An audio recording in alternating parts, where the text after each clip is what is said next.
Shabbat Shalom and Shana Tova. Welcome to a special 5 minutes of Torah with the Beth Israel Rabbi. Special, of course, because we are just hours away from the beginning of Rosh Hashanah. Unfortunately, we will not be able to gather all 1,800 of us this year as we have in years past throughout our building, throughout our various services. But we will be able to celebrate Rosh Hashanah this year by gathering together in the virtual world. As some of us, those of us who are leading services here at Beth Israel, will be leading them from this sanctuary and from other rooms around the synagogue. We look forward to celebrating Rosh Hashanah and Yom Kippur with you this year on either Zoom or YouTube. Tomorrow and on Sunday, we are going to read Torah from this shulchan, from this table right here. The Torah reading for Rosh Hashanah is actually a bit of an odd choice. The Torah reading for Rosh Hashanah is the Isaac narrative.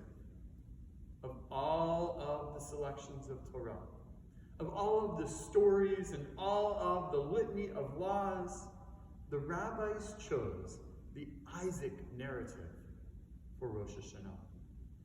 Isaac, who is probably one of the most passive characters in the entire Torah, certainly the most passive of our forefathers, is at the heart of the reading. Isaac, in fact, on Sunday's reading, is almost sacrificed by his father. Now, there is a rabbinic reading of the story that says that Isaac was active in this almost sacrifice, but most rabbinic readings, and even the pshat, the simple understanding of the text, has Isaac as a passive character rather as an active character. And later on, of course, we know that Isaac is tricked by Yaakov, by Jacob, as Isaac is about to pass on to the next world. Why choose the Isaac narrative?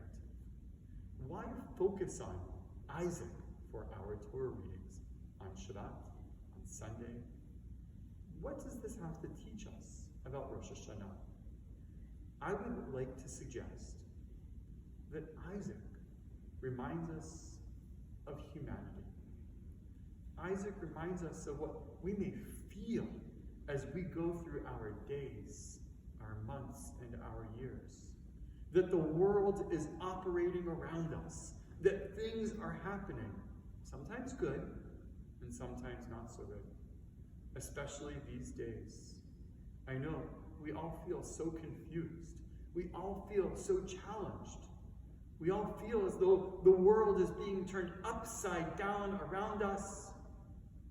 And some of us, unfortunately, feel that we are not controlling the world around us. But Rosh Hashanah comes to remind us that we do have control.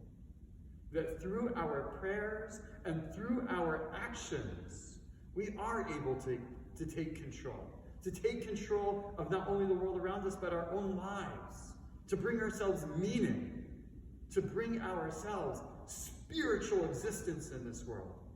And so no matter what is happening, no matter what the challenges are of the day, COVID-19, its economic challenges, its social challenges, its spiritual challenges, all of those challenges can be overcome.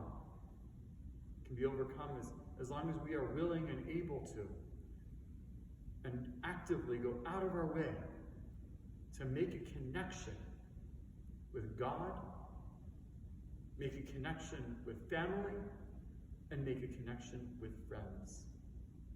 This Rosh Hashanah, this high holiday, is particularly challenging. But we must do all that we can to bring joy, to bring happiness, and to bring shleimut, wholeness, into our lives this year.